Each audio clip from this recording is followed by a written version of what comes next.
मेरा पिंड मेरे खेत प्रोग्राम ਵਿੱਚ किसान दोस्तों ਤੁਹਾਡਾ ਸਵਾਗਤ ਹੈ। ਅੱਜ ਬਹੁਤ ਇੱਕ ਅਹਿਮ ਵਿਸ਼ੇ ਤੇ ਗੱਲਬਾਤ ਕਰਨ ਜਾ ਰਹੇ ਹਾਂ। ਫਲਦਾਰ ਬੂਟਿਆਂ ਦੀ ਨਰਸਰੀ ਪਿੰਡੂ ਨੌਜਵਾਨਾਂ ਲਈ ਇੱਕ ਲਾਭਕਾਰੀ ਉਦਮ। ਔਰ ਇਸ ਵਿਸ਼ੇ ਤੇ ਗੱਲਬਾਤ ਕਰਨ ਵਾਸਤੇ ਸਾਡੇ ਦਰਮਿਆਨ ਪਹੁੰਚੇ ਨੇ ਡਾਕਟਰ ਅਨੁਰੁੱਧ ਠਾਕਰ ਜੀ, ਜੋ ਪੰਜਾਬ ਐਗਰੀਕਲਚਰ ਯੂਨੀਵਰਸਿਟੀ ਲੁਧਿਆਣਾ ਦੇ ਫਲ ਵਿਗਿਆਨ ਵਿਭਾਗ ਵਿੱਚ ਸੇਵਾ ਨਿਭਾ ਰਹੇ ਹਨ। ਸੋ ਡਾਕਟਰ ਸਾਹਿਬ, ਸਾਡੇ ਪ੍ਰੋਗਰਾਮ ਵਿੱਚ ਤੁਹਾਡਾ ਸਵਾਗਤ ਹੈ। ਤੁਸੀਂ ਜਾਣਦੇ ਹੋ ਕਿ ਨੌਜਵਾਨਾਂ ਵਾਸਤੇ ਪੰਜਾਬ ਐਗਰੀਕਲਚਰ ਯੂਨੀਵਰਸਿਟੀ ਹਮੇਸ਼ਾ ਤਤਪਰ ਰਹਿੰਦੀ ਹੈ ਕਿ ਅਸੀਂ ਉਹਨਾਂ ਨੂੰ ਸੈਲਫ ਡਿਪੈਂਡੈਂਟ ਹੋਣ ਵਾਸਤੇ ਕਿਵੇਂ ਅਸੀਂ ਉਹਨਾਂ ਦੀ ਮਦਦ ਕਰ ਸਕਦੇ ਹਾਂ, ਭਾਵੇਂ ਉਹ ਸਿਖਲਾਈ ਕੋਰਸ ਹੋਣ ਜਾਂ ਵੱਖ-ਵੱਖ ਨਰਸਰੀਆਂ ਹੋਣ ਜਾਂ ਕੋਈ ਹੋਰ ਖੇਤੀ ਦੇ ਨਾਲ ਜੁੜਦਾ ਧੰਦਾ ਹੋਵੇ। ਸੋ ਡਾਕਟਰ ਸਾਹਿਬ, ਸਭ ਤੋਂ ਪਹਿਲਾਂ ਆਪਾਂ ਗੱਲ ਕਰਦੇ ਹਾਂ ਕਿ ਪੰਜਾਬ ਦੇ ਵਿੱਚ ਤਕਰੀਬਨ ਕਾਫੀ ਨਰਸਰੀਆਂ ਜਿਹੜੀਆਂ ਉਹ ਸਰਕਾਰੀ ਨੇ ਔਰ ਕੁਝ ਪ੍ਰਾਈਵੇਟ ਕੰਮ ਕਰ ਰਹੀਆਂ ਨੇ। ਤੁਹਾਡੇ ਮੁਤਾਬਕ, ਕਿਉਂਕਿ ਤੁਹਾਡਾ ਕਾਫੀ ਤਜਰਬਾ ਹੈ ਫਲ ਵਿਗਿਆਨ ਵਿਭਾਗ ਦੇ ਵਿੱਚ, ਤੁਸੀਂ ਸੇਵਾ ਨਿਭਾ ਰਹੇ ਹੋ, ਕਿ ਇਸ ਟਾਈਮ 'ਤੇ ਪੰਜਾਬ ਦੇ ਵਿੱਚ ਕਿੰਨੀਆਂ ਕੁ ਨਰਸਰੀਆਂ, ਉਹਨਾਂ ਦੀ ਸਥਿਤੀ ਕੀ ਹੈਗੀ ਆ ਕਿ ਸਾਡੇ ਨੌਜਵਾਨ ਉਸ ਕਿੱਤੇ ਦੇ ਵਿੱਚ ਲੱਗ ਸਕਣ? ਡਾਕਟਰ ਸਾਹਿਬ, ਜਿਵੇਂ ਪੰਜਾਬ ਦੇ ਵਿੱਚ ਤੋਂ ਜਿਵੇਂ ਅਨਰਜਿਸਟਰਡ ਨਰਸਰੀਆਂ ਕਾਫੀ ਚੱਲ ਰਹੀਆਂ, ਲੇਕਿਨ ਜੇ ਅਸੀਂ ਰਜਿਸਟਰਡ ਨਰਸਰੀਆਂ ਦੀ ਗੱਲ ਕਰੀਏ तो पंजाब दे विच लगभग 85 रजिस्टर्ड नर्सरियाँ हैगियां, जिहदे जिहड़ी 51 नर्सरियाँ जिहड़ी हैगियां वो लगभग वो प्राइवेट खेतर दे विच हैगियां। 26 नर्सरियाँ जिहड़ी है पंजाब सरकार दी नर्सरियाँ ते 9 नर्सरियाँ जिहड़ी ਵੱਖ-ਵੱਖ ਥਾਵਾਂ ਤੇ PAV ਦੀ भी हैगियां ਤੇ ਬਾਕੀ ਜਿਹੜੀ ਹੋਰ ਨਰਸਰੀਆਂ ਨੇ ਉਹ ਅਨਰਜਿਸਟਰਡ ਨਰਸਰੀਆਂ ਹੈਗੀਆਂ। ਡਾਕਟਰ ਸਾਹਿਬ, ਜਦੋਂ ਆਪਾਂ ਪੰਜਾਬ ਦੀ ਗੱਲ ਕਰਦੇ ਹਾਂ ਤੇ ਪੰਜਾਬ ਦੇ ਵਿੱਚ ਬਹੁਤ ਏਰੀਆ, ਜਦੋਂ ਆਪਾਂ ਬੋਰ ਸਾਈਡ ਦੀ ਗੱਲ ਕਰਦੇ ਹਾਂ ਬੜਾ ਕਿੰਨੂ ਹੀ ਉੱਥੇ ਹੁੰਦਾ। ਜਦੋਂ ਅਸੀਂ ਗੁਰਦਾਸਪੁਰ ਦੀ ਗੱਲ ਕਰਦੇ ਹਾਂ ਤਾਂ ਉੱਥੇ ਅੰਬ ਅਤੇ ਲੀਚੀ ਬਹੁਤ ਹੁੰਦੇ ਨੇ। ਅਤੇ ਤੁਹਾਡੇ ਮੁਤਾਬਕ ਪੰਜਾਬ ਦੇ ਵਿੱਚ ਕਿਹੜਾ ਫਲ, ਕਿਹੜੀ ਨਰਸਰੀ ਦੀ ਬਹੁਤ ਜ਼ਿਆਦਾ ਤੁਹਾਡੇ ਕੋਲ ਮੰਗ ਹੁੰਦੀ ਆ? ਕਿਉਂਕਿ ਹੁਣੇ ਦੇਖਿਆ ਸੀਗਾ ਕਿ ਕਿਸਾਨ ਮੇਲਾ ਜਿਹੜਾ PAU ਦਾ ਲੰਘ ਕੇ ਗਿਆ ਵਾ, ਲੋਕਾਂ ਨੇ ਬਹੁਤ ਜ਼ਿਆਦਾ ਪਲਾਂਟ ਜਿਹੜੇ ਆ ਉਹ ਤੁਹਾਡੇ ਕੋਲ ਲੈ ਕੇ ਗਏ। ਡਾਕਟਰ ਸਾਹਿਬ, ਸਾਡਾ ਜਿਹੜਾ ਪੰਜਾਬ ਦੇ ਵਿੱਚ ਜਿਹੜਾ ਫਲਾਂ ਹੇਠ ਰਕਬਾ ਲਗਭਗ 94,000 ਹੈਕਟੇਅਰ ਹੈਗਾ। ਇਹ ਵੈਸੇ ਲਗਭਗ ਜਿਹੜਾ ਕੁੱਲ ਖੇਤੀ ਦੇ ਅੰਦਰ ਰਕਬਾ 42 ਲੱਖ ਹੈਕਟੇਅਰ ਪੰਜਾਬ ਦੇ ਵਿੱਚ ਹੈਗਾ, ਉਹਦਾ ਲਗਭਗ 2.2% ਹੈਗਾ। ਅਤੇ ਹੌਲੀ ਹੌਲੀ ਜਿਵੇਂ ਜੌਲ ਕਮੇਟੀ ਦੀ 2 ਰਿਪੋਰਟਸ ਹੈਗੀ, ਉਹਦੇ 'ਚ ਅਸੀਂ ਇਹਨੂੰ ਲਗਭਗ 7% ਦੇ ਕਰੀਬ ਲੈ ਕੇ ਜਾਣਾ ਹੈ। ਅਤੇ ਲੇਕਿਨ ਪੰਜਾਬ ਦੇ ਵਿੱਚ ਔਸਤਨ ਜਿਹੜਾ ਹੈਗਾ 3 ਤੋਂ 3.5% ਦੇ ਹਿਸਾਬ ਨਾਲ ਜਿਹੜਾ ਰਕਬਾ ਫਲਾਂ ਹੇਠ ਵੱਧ ਰਿਹਾ। ਅਤੇ ਸਾਲਾਨਾ ਲਗਭਗ 2500 ਤੋਂ ਲੈ ਕੇ 2800 ਹੈਕਟੇਅਰ ਦੇ ਕਰੀਬ ਬਾਗ ਲੱਗ ਰਹੇ ਹੈ। ਅਤੇ ਇਹ ਜੇ ਹਿਸਾਬ ਅਸੀਂ ਲਾ ਕੇ ਦੇਖੀਏ ਤਾਂ ਲਗਭਗ ਸਾਡੇ ਪੰਜਾਬ ਦੇ ਵਿੱਚ 7 ਤੋਂ ਲੈ ਕੇ 8 ਲੱਖ ਬੂਟਿਆਂ ਦੀ ਸਾਲਾਨਾ ਡਿਮਾਂਡ ਹੈਗੀ ਹੈ। ਲੇਕਿਨ ਇਹਦੇ ਇਲਾਵਾ ਜਿਹੜੇ ਸਾਡੇ ਨਾਲ ਦੇ ਸੂਬੇ ਜਿਵੇਂ ਹਰਿਆਣਾ, ਰਾਜਸਥਾਨ ਇੱਕ ਬਹੁਤ ਵੱਡਾ ਸੂਬਾ ਹੈ, ਉੱਥੋਂ ਵੀ PAV ਜਾਂ ਪੰਜਾਬ ਦੀ ਨਰਸਰੀਆਂ 'ਚ ਕਾਫੀ ਡਿਮਾਂਡ ਆਉਂਦੀ ਹੈ। ਜੇ ਅਸੀਂ ਉਹਨੂੰ ਵੀ ਵਿੱਚ ਲਾਈਏ ਤਾਂ ਸਾਡੇ ਕੋਲ ਲਗਭਗ ਬਹੁਤ ਆਰਾਮ ਨਾਲ 15 ਤੋਂ ਲੈ ਕੇ 18 ਲੱਖ ਬੂਟਿਆਂ ਦੀ ਸਾਲਾਨਾ ਡਿਮਾਂਡ ਹੈਗੀ ਹੈ। ਇਹਦੇ ਵਿੱਚ ਜਿਵੇਂ ਪੰਜਾਬ ਦੇ ਵਿੱਚ ਕਿੰਨੂ ਜਾਂ ਸਿਟਰਸ ਫਲ ਸਾਡੇ ਮੁੱਖ ਫਲ ਹੈਗੇ, ਜਿਹੜਾ ਲਗਭਗ 60% ਏਰੀਆ ਦੇ ਵਿੱਚ ਲੱਗ ਰਿਹਾ ਹੈ। ਅਤੇ ਸਭ ਤੋਂ ਜ਼ਿਆਦਾ ਜਿਹੜੀ ਸਾਡੇ ਕੋਲ ਡਿਮਾਂਡ ਰਹਿੰਦੀ ਹੈ ਉਹ ਸਿਟਰਸ ਦੇ ਫਲਾਂ ਦੀ ਰਹਿੰਦੀ ਹੈ। ਉਹਦੇ ਬਾਅਦ ਸਾਡੇ ਕੋਲ ਦੂਜੇ ਨੰਬਰ ਦੀ ਡਿਮਾਂਡ ਰਹਿੰਦੀ ਹੈ ਉਹ ਨਾਖ ਜਾਂ ਨਾਸ਼ਪਾਤੀ ਦੀ ਰਹਿੰਦੀ ਹੈ। ਫਿਰ ਸਾਡੇ ਕੋਲ ਅਮਰੂਦ ਅਤੇ ਉਹਦੇ ਆੜੂ ਅਤੇ ਫਿਰ ਲੀਚੀ, ਇਹ ਜਿਹੜੇ ਸਾਡੇ ਮੁੱਖ ਫਲ ਹੈ ਜਿਨ੍ਹਾਂ ਦੀ ਸਾਡੇ ਕੋਲ ਸਭ ਤੋਂ ਜ਼ਿਆਦਾ ਡਿਮਾਂਡ ਰਹਿੰਦੀ ਹੈ। ਲੇਕਿਨ ਲਗਭਗ ਅੱਧੀ ਜਿਹੜੀ ਡਿਮਾਂਡ ਹੈਗੀ ਹੈ ਉਹ ਸਾਡੇ ਕੋਲ ਨਿੰਬੂ ਜਾਤੀ, ਜਿਹਦੇ ਕਿੰਨੂ, ਮਾਲਟਾ, ਮੌਸੰਮੀ ਜਾਂ ਨਿੰਬੂ ਦੀ ਡਿਮਾਂਡ ਰਹਿੰਦੀ ਹੈਗੀ ਹੈ। ਸੋ ਡਾਕਟਰ ਸਾਹਿਬ, ਜਦੋਂ ਆਪਾਂ ਗੱਲ ਕਰਦੇ ਹਾਂ ਕਿ ਫਲਾਂ ਦੀ ਨਰਸਰੀ, ਸੋ ਫਲਾਂ ਦੀ ਨਰਸਰੀ ਦੇ ਕਿਹੜੇ ਜ਼ਰੂਰੀ ਭਾਗ ਹੁੰਦੇ ਨੇ ਜਿਨ੍ਹਾਂ ਦੇ ਕਰਕੇ ਉਹਨੂੰ ਆਪਾਂ ਸਮਝੋ ਵੀ ਕਾਮਯਾਬ ਇੱਕ ਨਰਸਰੀ ਸਮਝ ਸਕਦੇ ਹਾਂ? ਖਾਸ ਤੌਰ 'ਤੇ ਹੁਣ ਅਸੀਂ ਜੇ ਸਿਟਰਸ ਜਾਂ ਨਿੰਬੂ ਜਾਤੀ ਦੀ ਗੱਲ ਕਰੀਏ, ਕਿਉਂਕਿ ਇਹਦੇ ਵਿੱਚ ਸਾਡੇ ਕੋਈ ਗ੍ਰੀਨਿੰਗ ਦੀ ਸਮੱਸਿਆ ਵੀ ਆਉਂਦੀ ਹੈ, ਜਿਹੜੀ ਵਾਇਰਸ ਦੀ ਤਰੀਕੇ ਨਾਲ ਫੈਲਦੀਆਂ, ਬਡਵੁੱਡ ਤੋਂ ਬਿਮਾਰੀਆਂ ਫੈਲਦੀਆਂ, ਜਾਂ ਜਿਵੇਂ ਸਿਟਰਸ ਸੀਲਾ ਜਾਂ ਜਿਹੜੇ ਕਿ ਇਹਦੇ ਵਿੱਚ ਕੀੜੇ ਪੈਂਦੇ ਉਹਦੇ ਨਾਲ ਬਿਮਾਰੀਆਂ ਫੈਲਦੀਆਂ। ਉਹਨੂੰ ਧਿਆਨ ਦੇ ਵਿੱਚ ਰੱਖਦੇ ਹੋਏ ਜਿਸ ਤਰੀਕੇ ਨਾਲ ਪੰਜਾਬ ਹਾਰਟੀਕਲਚਰ ਨਰਸਰੀ ਐਕਟ 2021 ਨਵਾਂ ਪਾਸ ਹੋਇਆ, ਉਹਦੇ ਵਿੱਚ ਜਿਹੜੇ 5 ਮੁੱਖ ਭਾਗ ਨੇ ਜਿਹੜੇ ਨਰਸਰੀਆਂ ਦੇ, ਖਾਸ ਤੌਰ 'ਤੇ ਸਿਟਰਸ ਨਰਸਰੀ ਦੇ ਹੋਣੇ ਬਹੁਤ ਜ਼ਰੂਰੀ ਹੈ। ਉਹਦੇ ਜਿਹੜਾ ਸਭ ਤੋਂ ਪਹਿਲਾ ਭਾਗ ਹੈਗਾ ਮਦਰ ਬਲੌਕ। ਮਦਰ ਬਲੌਕ ਦੇ ਵਿੱਚ ਅਸੀਂ ਜਿਹੜੇ ਬੂਟੇ ਅਸੀਂ ਬਣਾਉਣੇ ਹੈ ਉਹਨਾਂ ਦੇ ਮਾਂ ਬੂਟੇ ਅਸੀਂ ਰੱਖਣੇ ਹੈ। ਅਤੇ ਇਹ ਜਿਹੜੇ ਮਦਰ ਬਲੌਕ ਨੇ ਸੁਰੱਖਿਅਤ ਹਾਲਾਤ, ਜਿਵੇਂ ਮੰਨ ਲਓ 40 ਮੈਸ਼ ਦੇ ਨੈਟ ਹਾਊਸ ਦੇ ਵਿੱਚ ਹੋਣੇ ਚਾਹੀਦੇ ਹੈ। ਅਤੇ ਮਿਨੀਮਮ ਜਿਵੇਂ ਪੰਜਾਬ ਸਰਕਾਰ ਦੀ ਹਦਾਇਤਾਂ ਨੇ, ਜਿਵੇਂ ਆਪਾਂ ਮਿਨੀਮਮ ਨਰਸਰੀ ਦਾ ਸਾਈਜ਼ ਫਲਾਂ ਦੀ ਜਿਵੇਂ 3 ਏਕੜ ਹੈ, ਉਹਦੇ ਲਗਭਗ 450 ਸਕੁਆਇਰ ਮੀਟਰ ਏਰੀਆ ਸਾਡੇ ਕੋਲ ਮਦਰ ਬਲੌਕ ਦਾ ਹੋਣਾ ਚਾਹੀਦਾ, ਜਿਹਦੇ 'ਚ ਅਸੀਂ 50 ਤੋਂ 70 ਬੂਟੇ ਲਾ ਸਕਦੇ ਹਾਂ। ਉਹਦੇ ਬਾਅਦ ਜਿਹੜੀ ਦੂਜੇ ਨੰਬਰ ਤੇ ਚੀਜ਼ ਆਦੀ ਰੂਟ ਸਟਾਕ ਬਲੌਕ। ਜਿਵੇਂ ਆਮ ਤੌਰ ਤੇ ਜਿਹੜਾ ਸਾਡੇ ਕੋਲ ਰੂਟ ਸਟਾਕ ਹੈ, ਜੜ ਮੁੰਡ ਹੈ, ਜਿਹੜਾ ਅਸੀਂ ਜੜ ਮੁੰਡ ਤਿਆਰ ਕਰਨਾ ਉਹਦਾ ਬਲੌਕ ਵੀ ਸਾਡੇ ਕੋਲ ਆਪਦਾ ਹੋਣਾ ਚਾਹੀਦਾ ਹੈ। ਤੇ ਇੱਕ 3 ਏਕੜ ਦੀ ਨਰਸਰੀ ਸਾਡੇ ਕੋਲ 1000 ਤੋਂ ਲੈ ਕੇ 1200 ਸਕੁਅਰ ਮੀਟਰ, ਮਤਲਬ ਕਿ 2 ਕਨਾਲ ਤੋਂ ਲੈ ਕੇ 2.25 ਕਨਾਲ ਤੱਕ ਦਾ ਜਿਹੜਾ ਰਕਬਾ ਹੈਗਾ ਉਹ ਸਾਡੇ ਕੋਲ ਜਿਹੜਾ ਹੈਗਾ ਇਹ ਰੂਟ ਸਟਾਕ ਬਲੌਕ ਦਾ ਹੋਣਾ ਚਾਹੀਦਾ, ਜਿਹਦੇ 'ਚ ਅਸੀਂ ਆਰਾਮ ਨਾਲ 50 ਗਰ ਬੂਟੇ ਰੂਟ ਸਟਾਕ ਜਿਹੜੇ ਰਫ ਲੈਮਨ ਜਾਂ ਕੋਈ ਹੋਰ ਕਰੀਜ਼ ਉਹਦੇ ਲਾ ਸਕਦੇ ਹਾਂ। ਉਹਦੇ ਇਲਾਵਾ ਜਿਹੜਾ ਸਭ ਤੋਂ ਤੀਜੀ ਨੰਬਰ ਤੇ ਬਹੁਤ ਜ਼ਰੂਰੀ ਚੀਜ਼ ਹੈ, ਜਿਹੜਾ ਇੱਕ ਸੀਮੈਂਟ ਦਾ ਥੜਾ ਜਾਂ ਜਿਹਨੂੰ ਅਸੀਂ ਸੋਲਰਾਈਜੇਸ਼ਨ ਫਲੋਰ ਕਰਦੇ ਹਾਂ ਕਹਿੰਦੇ ਹਾਂ, ਜਿਹਦੇ 'ਚ ਅਸੀਂ ਜਿਹੜਾ ਮਿੱਟੀ ਤੇ ਰੂੜੀ ਦਾ ਜਿਹੜਾ ਮਿਸ਼ਰਣ ਬਣਾਉਣਾ ਹੈ। ਜੇ ਅਸੀਂ ਜਿਵੇਂ 3 ਏਕੜ ਦੇ 'ਚ ਅਸੀਂ ਲਗਭਗ 40,000 ਬੂਟੇ ਬਣਾ ਸਕਦੇ ਹਾਂ ਤੇ ਜਿਹਦੇ ਲਈ ਅਸੀਂ 50,000 ਪੈਕੇਟ ਭਰਨੇ ਪੈਂਦੇ, ਉਹਦੇ ਲਈ ਸਾਨੂੰ ਲਗਭਗ 6,000 CFT ਮਿੱਟੀ ਤੇ ਰੂੜੀ ਦਾ ਮਿਸ਼ਰਣ ਦੀ ਲੋੜ ਹੁੰਦੀ ਹੈ। ਤੇ ਉਹ ਲਗਭਗ ਸਾਨੂੰ 700-750 ਸਕੁਅਰ ਮੀਟਰ ਦਾ ਇੱਕ ਸੀਮੈਂਟ ਦਾ ਥੜਾ ਚਾਹੀਦਾ ਹੁੰਦਾ ਹੈ, ਜਿਹਦੇ ਉੱਤੇ ਅਸੀਂ ਮਿੱਟੀ ਨੂੰ ਗਰਮੀਆਂ ਦੇ ਪਾ ਕੇ ਪਲਾਸਟਿਕ ਸ਼ੀਟ ਦੇ ਵਿੱਚ ਦੱਬ ਕੇ ਅਸੀਂ ਉਹਨੂੰ ਸੋਧ ਸਕੀਏ ਤਾਂ ਕਿ ਉਹਦੀ ਬਿਮਾਰੀ ਰਹਿਤ ਹੋ ਜਾਏ। ਉਹਦੇ ਇਲਾਵਾ ਜਿਹੜੀ ਚੌਥੀ ਚੀਜ਼ ਸਭ ਤੋਂ ਮੇਨ ਜ਼ਰੂਰੀ, ਜਿਹੜੇ ਹੁਣ ਅਸੀਂ ਨੈਟ ਹਾਊਸ 'ਚ ਬੈਠੇ ਇੱਦਾਂ ਦੇ ਨੈਟ ਹਾਊਸ ਸਾਨੂੰ ਚਾਹੀਦੇ ਆ। ਜੇ ਅਸੀਂ 40,000 ਬੂਟੇ ਜਿਵੇਂ 3 ਏਕੜ ਦੀ ਨਰਸਰੀ ਤੋਂ ਬਣਾਉਣੇ ਤਾਂ ਸਾਨੂੰ ਲਗਭਗ 4,000 ਸਕੁਅਰ ਮੀਟਰ ਮਤਲਬ 1 ਕਿੱਲਾ ਜਿਹੜਾ ਸਾਡਾ ਰਕਬਾ ਹੈਗਾ ਉਹ ਨੈਟ ਹਾਊਸ ਦੇ ਵਿੱਚ ਚਾਹੀਦਾ ਹੈ। ਤੇ ਉਹਦੇ ਇਲਾਵਾ ਸਾਨੂੰ ਸਰਦੀਆਂ ਜਿਵੇਂ ਪੋਲੀ ਹਾਊਸ ਸਾਨੂੰ ਇੱਕ ਲੋੜ ਹੁੰਦੀ ਹੈ ਲਗਭਗ 500 ਸਕੁਅਰ ਮੀਟਰ ਦੀ, ਕਿਉਂਕਿ ਅਸੀਂ ਪਨੀਰੀ ਜਿਹੜੀ ਰਫ ਲੈਮਨ ਦੀ ਪਨੀਰੀ ਅਸੀਂ ਗਸ ਦੇ ਬੀਜਦੇ ਹਾਂ, ਉਹਦੇ ਬਾਅਦ ਸਰਦੀਆਂ ਆ ਜਾਂਦੀ ਤਾਂ ਸਰਦੀ ਉਹਨੂੰ ਠੰਡ ਤੋਂ ਬਚਾਉਣ ਲਈ ਸਾਨੂੰ ਇੱਕ ਪੋਲੀ ਹਾਊਸ ਬਹੁਤ ਸਰਦੀਆਂ ਜ਼ਰੂਰੀ। ਇਹ 5 ਚੀਜ਼ਾਂ ਬਹੁਤ ਮੁੱਖ ਨੇ। ਉਹਦੇ ਇਲਾਵਾ ਜਿਵੇਂ ਨਰਸਰੀ ਨੂੰ ਫੈਂਸਿੰਗ ਕਰਨਾ ਹੈ, ਸਾਡੇ ਕੋਲ ਛੋਟਾ ਜਿਹਾ ਆਫਿਸ ਜਾਂ ਕੋਈ ਕੋਠਾ ਕਮਰਾ ਸਟੋਰ ਚਾਹੀਦਾ ਹੈ, ਉਹ ਇਸ ਕਰਕੇ ਇਹ 7 ਚੀਜ਼ਾਂ ਬਹੁਤ ਜ਼ਰੂਰੀ ਇੱਕ ਨਰਸਰੀ ਦੇ 7 ਭਾਗ ਨੇ। ਸੋ ਡਾਕਟਰ ਸਾਹਿਬ, ਜਦੋਂ ਆਪਾਂ ਇੱਕ ਨਰਸਰੀ ਵਿੱਚ ਕਿਸ ਤਰ੍ਹਾਂ ਦੇ ਸੁਰੱਖਿਅਤ ਢਾਂਚੇ ਜਿਹੜੇ ਆ ਉਹਨੂੰ ਆਪਾਂ ਵਰਤ ਸਕਦੇ ਹਾਂ, ਕਿਉਂਕਿ ਦੇਖੋ ਜਿਹਨੂੰ ਆਪਾਂ ਆਫ ਸੀਜ਼ਨਲ ਜਾਂ ਪੌਲੀ ਹਾਊਸ ਜਾਂ ਇਹੋ ਜਿਹੀ ਗੱਲ ਕਰਦੇ ਹਾਂ ਜਦੋਂ, ਤਾਂ ਮੈਨੂੰ ਲੱਗਦਾ ਕਿ ਸਾਡੇ ਵਾਸਤੇ ਨਵੀਂ ਗੱਲ ਤਾਂ ਹੈਗੀ, ਪਰ ਮੈਨੂੰ ਇਹਦੇ 'ਚ ਪੈਸੇ ਵੀ ਕਾਫੀ ਦਿਖਦੇ ਆ ਕਿ ਜਦੋਂ ਆਪਾਂ ਪਲਾਂਟਸ ਜਿਹੜੇ ਵਾਇਰਸ ਫਰੀ ਹੋ ਜਾਂਦੇ ਨੇ ਔਰ ਚੰਗੇ ਪਲਾਂਟਸ ਜਿਹੜੇ ਤੁਸੀਂ ਸਾਡੇ ਕਿਸਾਨ ਭਰਾਵਾਂ ਨੂੰ ਦਿੰਦੇ ਹੋ। ਜਿਹੜੇ ਆਮ ਤੌਰ ਤੇ ਜਿਹੜੇ ਸੁਰੱਖਿਅਤ ਢਾਂਚੇ ਜਾਂ ਸਟਰਕਚਰ ਅਸੀਂ ਨਰਸਰੀਆਂ ਦੇ ਵਰਤਦੇ ਹਾਂ, ਇੱਕ ਤਾਂ ਸਾਨੂੰ ਜੇ ਸਿਟਰਸ ਦੀ ਨਰਸਰੀ ਜਾਂ ਈਵਨ ਜੇ ਅਮਰੂਦ ਦੀ ਅਸੀਂ ਨਰਸਰੀ ਬਣਾਉਣੀ ਹੋਏ ਸਾਨੂੰ ਪੋਲੀ ਹਾਊਸ ਦੀ ਬਹੁਤ ਲੋੜ ਹੁੰਦੀ ਹੈ ਲਗਭਗ, ਲੇਕਿਨ ਉਹ ਛੋਟਾ ਕੋਈ 500 ਸਕੁਅਰ ਮੀਟਰ ਦਾ ਵੀ ਪੋਲੀ ਹਾਊਸ 3 ਏਕੜ ਦੀ ਨਰਸਰੀ ਲਈ ਕਾਫੀ ਹੈ। ਤੇ ਉਹ ਜਿਹੜਾ ਪੋਲੀ ਹਾਊਸ ਸਿਰਫ ਸਾਨੂੰ ਜਦੋਂ ਅਸੀਂ ਅਗਸਤ ਸਤੰਬਰ ਦੇ ਵਿੱਚ ਅਮਰੂਦ ਜਾਂ ਨਿੰਬੂ ਜਾਤੀ ਦੀ ਅਸੀਂ ਜਦੋਂ ਪਨੀਰੀ ਬੀਜਦੇ ਹਾਂ ਰੂਟ ਸਟਾਕ ਦੀ, ਉਹਦੇ ਬਾਅਦ ਇੱਕਦਮ ਸਰਦੀ ਆ ਜਾਂਦੀ ਹੈ, ਸਾਡਾ ਤਾਪਮਾਨ ਠੰਡਾ ਹੋ ਜਾਂਦਾ ਕਿ ਫਿਰ ਕੋਰੇ ਕਰਕੇ ਸਾਡੇ ਰੂਟ ਸਟਾਕ ਖਰਾਬ ਵੀ ਹੋ ਜਾਂਦਾ। ਇੱਕ ਤਾਂ ਪੋਲੀ ਹਾਊਸ ਉਸ ਤੋਂ ਸਾਨੂੰ ਬਚਾਉਂਦਾ ਹੈ, ਇੱਕ ਪੋਲੀ ਹਾਊਸ ਕਰਕੇ ਸਾਡੀ ਜਿਹੜੀ ਨਰਸਰੀ ਹੈ ਜਦੋਂ ਅਸੀਂ ਟਰਾਂਸਪਲਾਂਟਿੰਗ ਕਰਨੀ ਹੈ ਜਨਵਰੀ ਫਰਵਰੀ ਕਾਫੀ ਉਹ ਵੱਡੇ ਸਾਈਜ਼ ਦੀ ਹੋ ਜਾਂਦੀ ਹੈ। ਸਾਨੂੰ ਠੰਡ ਕਰਕੇ ਜਿਹੜੀ ਨਰਸਰੀ ਦੀ ਗਰੋਥ ਰੁਕਦੀ ਹੈ, ਉਹਦਾ ਵਾਧਾ ਰੁਕਦਾ ਹੈ, ਉਹ ਜਿਹੜਾ ਵਾਧਾ ਨਹੀਂ ਰੁਕਦਾ ਤੇ ਸਾਡੀ ਪਨੀਰੀ ਬਹੁਤ ਵਧੀਆ ਹੁੰਦੀ ਹੈ। ਦੂਜੇ ਨੰਬਰ ਤੇ ਸਾਨੂੰ ਨੈਟ ਹਾਊਸ ਜਾਂ ਸ਼ੇਡ ਨੈਟ ਹਾਊਸ ਦੀ ਲੋੜ ਹੁੰਦੀ ਹੈ। ਜਿਵੇਂ ਇਸ ਤਰੀਕੇ ਨਾਲ ਅਸੀਂ ਬੈਠੇ ਨੈਟ ਹਾਊਸ ਹੈਗਾ, ਇਹ 40 ਤੋਂ 50 ਮੈਸ਼ ਦਾ ਇਹਦੀ ਮੋਰੀ ਹੁੰਦੀ ਹੈ ਤੇ ਜਿਹਦੇ ਕਰਕੇ ਇਹਦੇ ਵਿੱਚ ਜਿਹੜੇ ਬਿਮਾਰੀ ਫੈਲਾਉਣ ਵਾਲੇ ਜਿਹੜੇ ਕੀਟ ਜਿਵੇਂ ਮੰਨ ਲਓ ਸਿਟਰਸਿਲਾ ਹੋ ਗਿਆ ਜਾਂ ਹੋਰ ਚਿੱਟੀ ਮੱਖੀ ਜਾਂ ਤੇਲਾ ਇਹਦੇ ਵਿੱਚ ਨਹੀਂ ਵੜ ਸਕਦਾ। ਤੇ ਉਹਦੇ ਇਲਾਵਾ ਜਾਂ ਅਸੀਂ ਸ਼ੇਡ ਨੈਟ ਹਾਊਸ ਜਿਵੇਂ 50% ਸ਼ੇਡ ਨੈਟ ਅਸੀਂ ਹਰਾ ਨੈਟ ਵਰਤ ਸਕਦੇ ਹਾਂ, ਲੇਕਿਨ ਆਮ ਤੌਰ ਤੇ ਇਹ ਵੇਖਣ 'ਚ ਆਇਆ ਜਦੋਂ ਜਿਹੜਾ ਸ਼ੇਡ ਨੈਟ ਅਸੀਂ ਵਰਤਦੇ ਹਾਂ ਤੇ ਸਾਡੀ ਜਿਹੜੀ ਖੱਟੀ ਹੈ ਸ਼ੇਡ ਨੈਟ ਦੇ ਰੂਟ ਸਟਾਕ ਬਹੁਤ ਉੱਚਾ ਤਾਂ ਬਹੁਤ ਹੋ ਜਾਂਦਾ ਲੇਕਿਨ ਉਹਦੀ ਮੋਟਾਈ ਨਹੀਂ ਆ ਪਾਉਂਦੀ। ਲੇਕਿਨ ਜਦੋਂ ਅਸੀਂ ਪਿਉਂਦ ਕਰਨੀ ਹੈ ਸਾਡੀ ਮੋਟਾਈ ਲਗਭਗ 7 ਤੋਂ ਲੈ ਕੇ 8 mm ਹੋਣੀ ਜ਼ਰੂਰੀ ਹੈ ਤੇ ਨੈਟ ਹਾਊਸ ਦੇ ਵਿੱਚ ਸਾਡੀ ਜਿਹੜੀ ਉਹ ਮੋਟਾਈ ਬਹੁਤ ਜਲਦੀ ਮਿਲ ਜਾਂਦੀ, ਬਲਕਿ ਜਿਹੜਾ ਸ਼ੇਡ ਨੈਟ ਹਾਊਸ ਹੈ ਉਹਦੇ ਵਿੱਚ ਉਹ ਮੋਟਾਈ ਸਹੀ ਤੌਰ ਤੇ ਨਹੀਂ ਮਿਲਦੀ। ਇਸ ਕਰਕੇ ਅਸੀਂ ਇਹ ਪ੍ਰੈਫਰ ਕਰਨਾ ਸਾਨੂੰ ਚਾਹੀਦਾ ਕਿ ਵੀ ਸਾਨੂੰ ਨੈਟ ਹਾਊਸ ਦੇ ਵਿੱਚ ਹੀ ਨਰਸਰੀ ਬਣਾਉਣੀ ਚਾਹੀਦੀ ਹੈ, ਕਿਉਂਕਿ ਇੱਕ ਤਾਂ ਇਹਦੇ ਵਿੱਚ ਜਿਹੜੇ ਕੀੜੇ ਬਿਮਾਰੀ ਫੈਲਾਉਂਦੇ ਉਹ ਵੀ ਨਹੀਂ ਆ ਸਕਦੇ ਤੇ ਨਾਲ ਹੀ ਇਹਦੇ ਵਿੱਚ ਸਾਡੀ ਜਿਹੜੀ ਖੱਟੀ ਦੀ ਮੋਟਾਈ ਵੀ ਬਿਲਕੁਲ ਸਹੀ ਸਾਨੂੰ ਮਿਲਦੀ ਹੈ।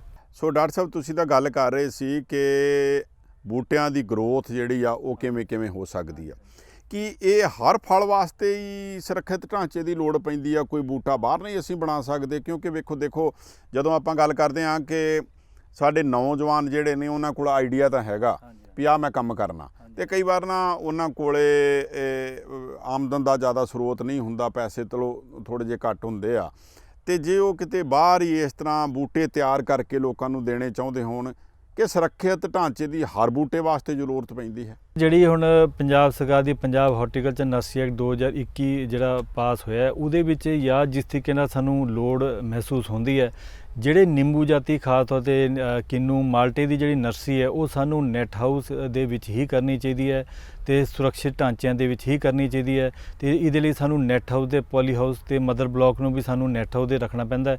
ਲੇਕਿਨ ਜਿਹੜੇ ਹੋਰ ਫਲ ਹੋ ਗਏ ਜਿਵੇਂ ਅਮਰੂਦ ਹੋ ਗਿਆ, ਅਮਰੂਦ ਨੂੰ ਤੁਸੀਂ ਬਹੁਤ ਆਰਾਮ ਨਾਲ ਬਾਹਰ ਬਣਾਇਆ ਜਾ ਸਕਦਾ ਹੈ।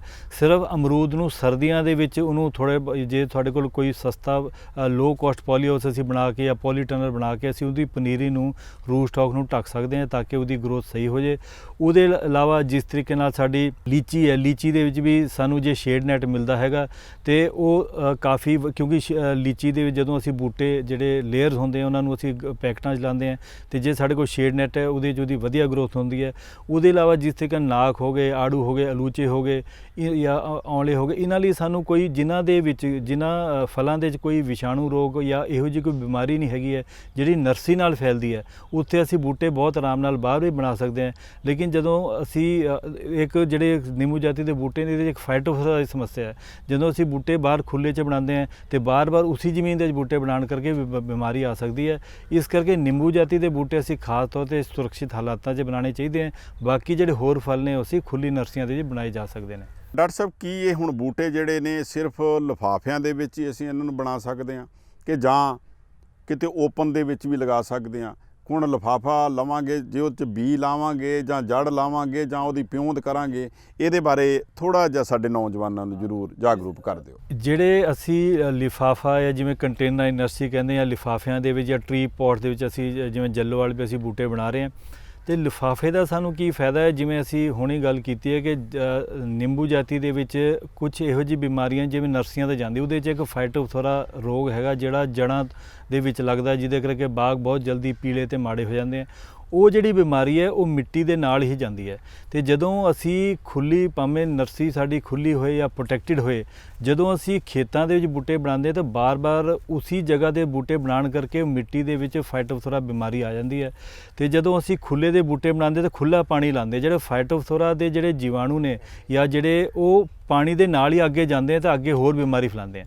ਜੇ ਅਸੀਂ ਪੈਕਟਾਂ ਦੇ ਬੂਟੇ ਬਣਾਉਂਦੇ ਤਾਂ ਪਹਿਲੇ ਤਾਂ ਅਸੀਂ ਮਿੱਟੀ ਨੂੰ ਛੋਧ ਸਕਦੇ ਹਾਂ, ਜਿਸ ਤਰੀਕੇ ਨਾਲ ਦੱਸਿਆ ਸੀਮੈਂਟ ਦੇ ਥੜੇ ਦੇ ਵਿੱਚ ਅਸੀਂ ਲਗਭਗ 2 ਹਿੱਸੇ ਮਿੱਟੀ ਜਾਂ 1 ਹਿੱਸੇ ਆਪਾਂ ਰੂੜੀ ਜਾਂ 2 ਹਿੱਸੇ ਮਿੱਟੀ 1 ਹਿੱਸੇ ਰੂੜੀ ਜਾਂ 1 ਹਿੱਸੇ ਕੋਕੋਪੀਟ, ਇਹ ਸਾਡੇ 2 ਅਸੀਂ ਮੀਡੀਆ ਜਿਹੜੇ ਮਿੱਟੀ ਦੇ ਮਿਸ਼ਰਣ ਚੱਲਦੇ ਨੇ, ਇਹਨਾਂ ਨੂੰ ਅਸੀਂ ਗਰਮੀਆਂ ਦੇ ਵਿੱਚ ਪੋਲੀਥੀਨ ਸ਼ੀਟ ਦੇ ਥੱਲੇ ਪਾ ਕੇ ਅੰਦਰ ਲਗਭਗ 52 ਡਿਗਰੀ ਟੈਂਪਰੇਚਰ ਚੱਲ ਜਾਂਦਾ ਹੈ, ਜਿਹਦੇ ਕਰਕੇ ਸਾਰੇ ਉਹ ਬਿਮਾਰੀ ਦੇ ਤੱਤ ਫਾਈਟੋਥੋਰਾ ਮਰ ਜਾਂਦੇ ਆ।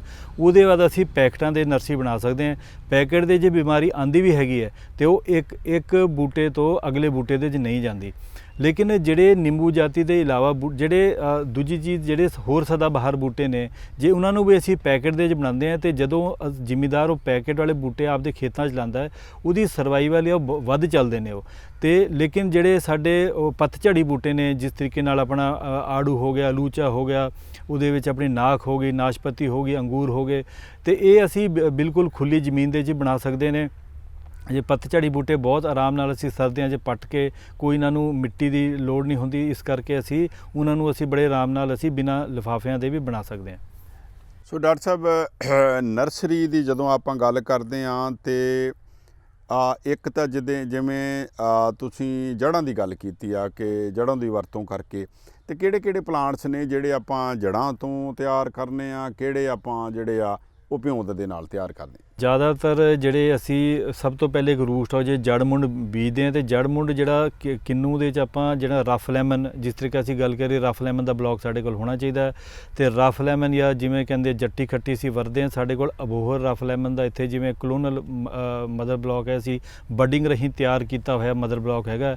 ਤੇ ਦੂਜੇ ਨੰਬਰ 'ਤੇ ਅਸੀਂ ਇੱਥੇ ਕਰੀਜ਼ੋ ਵੀ ਯੂਜ਼ ਕਰਦੇ ਹਾਂ, ਪੈਕਟੀਨੀਫੇਰਾ ਵੀ ਯੂਜ਼ ਕਰਦੇ ਹਾਂ ਤੇ ਉਹਦੇ ਇਲਾਵਾ ਅਸੀਂ ਕਲੀਓਪਟਰਾ 4 ਜਿਹੜੇ ਜੜਮੁੰਡ ਸਿਟਰਸ ਦੇ ਚੱਲਦੇ ਹੈ।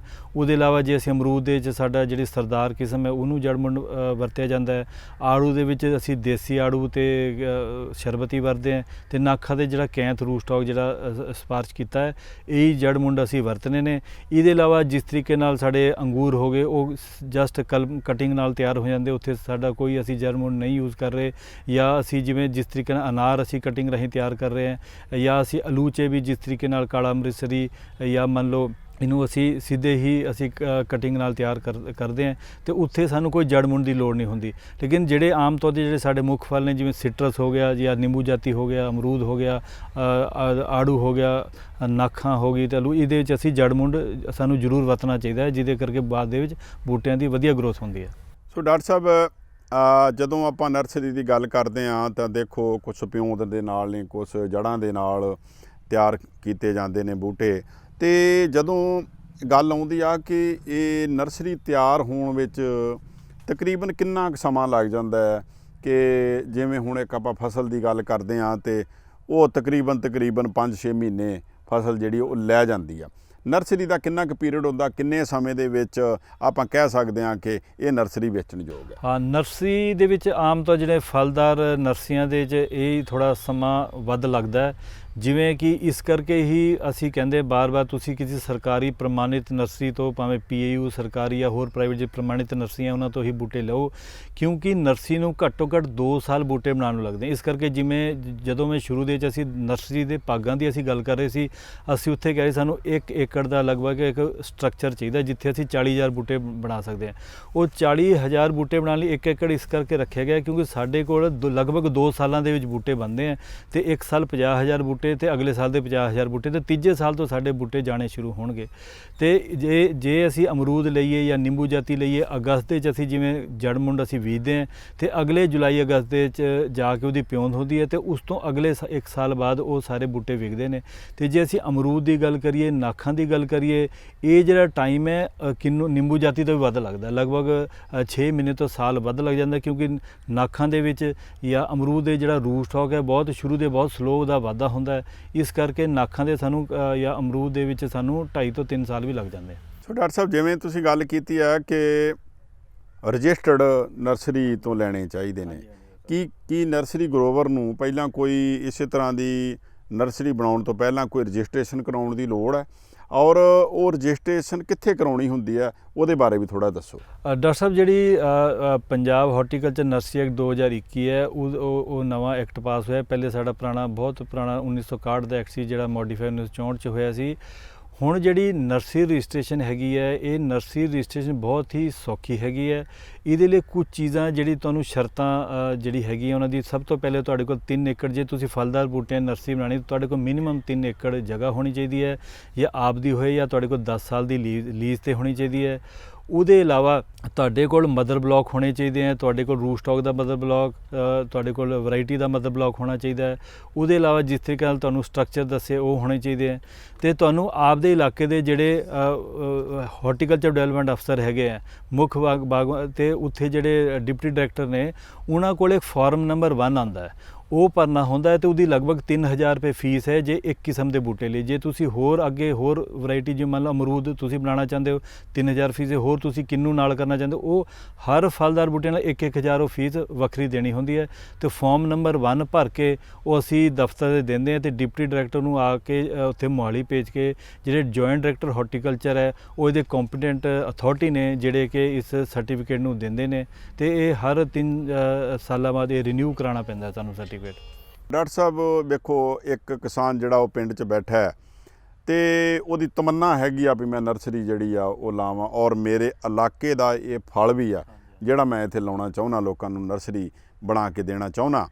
ਸੋ ਕੋਈ ਇਹੋ ਜਿਹੀਆਂ ਸੰਸਥਾਵਾਂ ਹੈਗੀਆਂ ਜਿਹੜੀਆਂ ਸਾਡੇ ਕਿਸਾਨ ਭਰਾਵਾਂ ਦੀ ਮਦਦ ਕਰਨ, ਜਾਂ ਉਹਨਾਂ ਨੂੰ ਉਹਨਾਂ ਦੀ ਰਜਿਸਟ੍ਰੇਸ਼ਨ ਕਰਾਉਣ ਦੇ ਵਿੱਚ, ਜਾਂ ਉਹਨਾਂ ਨੂੰ ਬੂਟੇ ਦੇਣ ਦੇ ਵਿੱਚ, ਜਾਂ ਉਹਨਾਂ ਨੂੰ ਹੋਰ ਇਸ ਤਰ੍ਹਾਂ ਦੀਆਂ ਸੁਵਿਧਾਵਾਂ ਜਿਹੜੀਆਂ ਉਪਲਬਧ ਕਰਾਉਣ ਦੇ ਵਿੱਚ ਕੋਈ ਮਦਦਗਾਰ ਬਣਦੀਆਂ ਹੋਣ? ਜਿਹੜੀ ਸਭ ਤੋਂ ਵੱਡੀ ਸੰਸਥਾ ਜਿਹੜੀ ਨਰਸਰੀ ਦੀ ਮਦਦ ਕਰਦੀ ਹੈਗੀ ਹੈ, ਉਹ ਪੰਜਾਬ ਸਰਕਾਰ ਦਾ ਬਾਗਬਾਨੀ ਵਿਭਾਗ ਹੈਗਾ ਹੈ। ਉਹ ਜਿਸ ਤਰੀਕੇ ਨਾਲ ਜਿਹੜੀ ਸਾਰੀ ਰਜਿਸਟ੍ਰੇਸ਼ਨ ਦਾ ਜਿਹੜਾ ਪ੍ਰੋਸੈਸ ਹੈ ਉਹ ਵੀ ਉਹਨਾਂ ਨੇ ਕਰਨਾ ਹੈ, ਅਤੇ ਉਹ ਬਾਅਦ ਦੇ ਤੁਹਾਡੀ ਸਰਟੀਫਿਕੇਸ਼ਨ ਜਾਂ ਕੋਈ ਹੋਰ ਚੀਜ਼ਾਂ ਦੀ ਲੋੜ ਹੁੰਦੀ ਹੈ ਉਹ ਵੀ ਉਹ ਕਰਦੇ ਨੇ।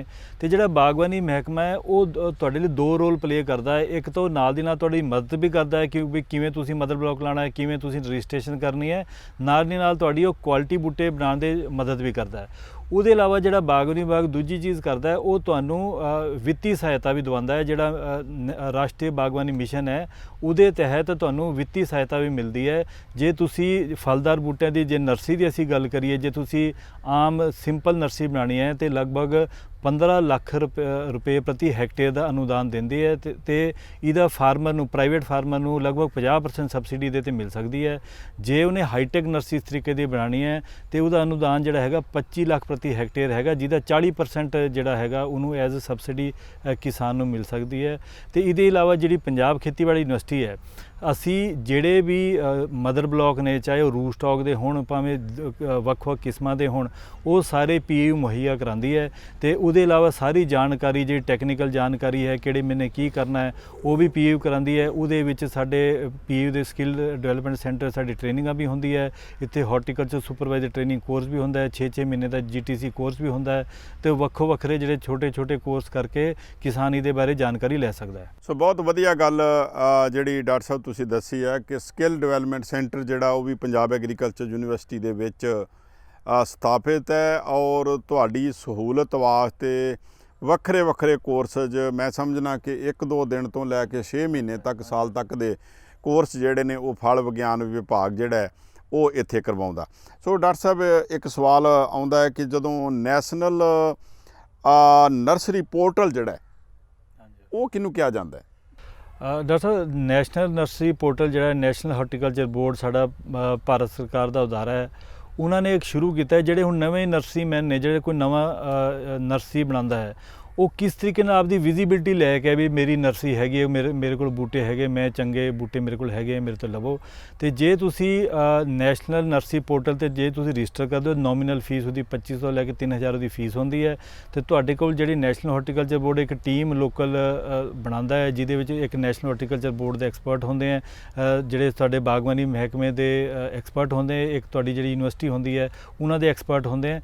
ਉਹ ਆ ਕੇ ਤੁਹਾਨੂੰ 1 ਤੋਂ ਲੈ ਕੇ 3 ਤੱਕ ਰੇਟਿੰਗ ਦਿੰਦੇ ਆ ਤੇ ਉਹਦੇ ਜਦੋਂ ਤੁਹਾਨੂੰ ਰੇਟਿੰਗ ਮਿਲਦੀ ਹੈ, ਉਹ ਆਪਦੇ ਪੋਰਟਲ ਤੇ ਤੁਹਾਡਾ ਨਾਂ ਤੇ ਤੁਹਾਡੇ ਕਿੰਨੇ ਬੂਟੇ ਵੇਚਣ ਯੋਗ ਹੈਗੇ ਆ ਉਹ ਚਾੜਦੇ ਨੇ। ਜਦੋਂ ਤੁਸੀਂ ਪੋਰਟਲ ਤੇ ਤੁਹਾਡਾ ਨਾਂ, ਕਿੰਨੇ ਬੂਟੇ ਤੁਹਾਡੇ ਕੋਲ ਹੈ, ਤੁਹਾਡੀ ਰੇਟਿੰਗ ਆਉਂਦੀ ਹੈ ਤੇ ਕੋਈ ਵੀ ਬੰਦਾ ਜਿਹਨੇ ਬੂਟੇ, ਜਿਹੜੇ ਕਸਟਮਰ ਉਹਨੇ ਬੂਟੇ ਲੈਣੇ ਆ, ਉਹ ਪੋਰਟਲ ਤੇ ਜਾ ਕੇ ਤੁਹਾਡੀ ਰੇਟਿੰਗ ਦੇ ਕੇ ਤੁਹਾਡੇ ਕੋਲ ਕਿਹੜੇ ਬੂਟੇ ਹੈਗੇ ਆ ਉਹਨੂੰ ਪਤਾ ਲੱਗ ਜਾਂਦਾ ਵੀ ਠੀਕ ਹੈ, ਇੱਕ ਉਹ ਸਾਡੇ ਕੋਲ ਨਰਸਰੀ ਹੈਗੀ ਹੈ ਜਿੱਥੋਂ ਅਸੀਂ ਬੂਟੇ ਲੈ ਸਕਦੇ ਹਾਂ।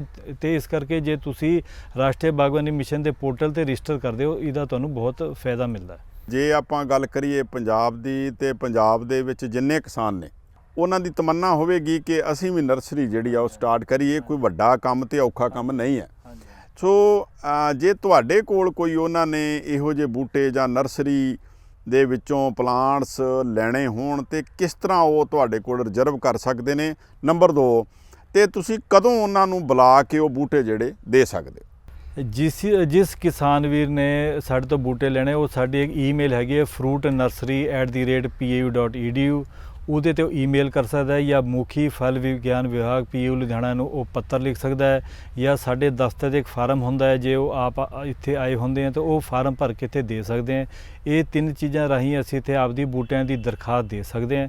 ਤੇ ਜਿਹੜੇ ਬੂਟੇ ਜਦੋਂ ਜਿਹੜੇ ਬਰਸਾਤੀ ਰੁੱਤ ਵਾਲੇ ਜਿਹੜੇ ਸਦਾਬਹਾਰ ਨੇ, ਇਹ ਅਸੀਂ ਬਰਸਾਤ ਦੇ ਵਿੱਚ, ਜਦੋਂ ਬਰਸਾਤ ਦੇ ਬਾਅਦ ਅਗਸਤ ਸਤੰਬਰ ਦੇ ਬੂਟੇ ਅਸੀਂ ਦਿੰਦੇ ਹਾਂ, ਉਸ ਟਾਈਮ ਲੈ ਸਕਦੇ ਹਾਂ, ਜਾਂ ਫਰਵਰੀ ਮਾਹ ਦੇ ਲੈ ਸਕਦੇ ਹਾਂ। ਜਿਹੜੇ ਪੱਤਝੜੀ ਬੂਟੇ ਨੇ, ਜਿਸ ਤਰੀਕੇ ਨਾਲ ਅਸੀਂ ਦੱਸਿਆ ਆੜੂ, ਆਲੂ ਬੁਖਾਰੇ, ਆਲੂਚੇ ਜਾਂ ਨਾਕ, ਇਹ ਸਾਡੀ ਜਨਵਰੀ ਮਹੀਨੇ ਦੇ ਵਿੱਚ ਮਿਲਦੀ ਹੈ ਤੇ ਉਸ ਟਾਈਮ ਲੈ ਸਕਦੇ ਹਾਂ ਤੇ ਆਪਦੀ ਨਰਸਰੀ ਸ਼ੁਰੂ ਕਰ ਸਕਦੇ ਹਾਂ। ਤੁਹਾਡੇ ਵਾਸਤੇ ਨੌਜਵਾਨ ਕਿਸਾਨ ਭਰਾਵੋ ਇੱਕ ਬਹੁਤ ਵਧੀਆ ਕਿੱਤਾ ਬਣ ਸਕਦਾ ਹੈ ਔਰ ਚੰਗਾ ਤੇ ਚੋਖਾ ਮੁਨਾਫਾ ਜਿਹੜਾ ਇਹਦੇ ਵਿੱਚੋਂ ਕਮਾਇਆ ਜਾ ਸਕਦਾ ਹੈ। ਸੋ ਡਾਕਟਰ ਅਨੁਰੋਧ ਠਾਕਰ ਜੀ, ਸਾਡੇ ਕਿਸਾਨ ਭਰਾਵਾਂ ਨਾਲ ਗੱਲਬਾਤ ਕਰਨ ਲਈ ਤੁਹਾਡਾ ਬਹੁਤ ਬਹੁਤ ਧੰਨਵਾਦ। ਬਹੁਤ ਧੰਨਵਾਦ।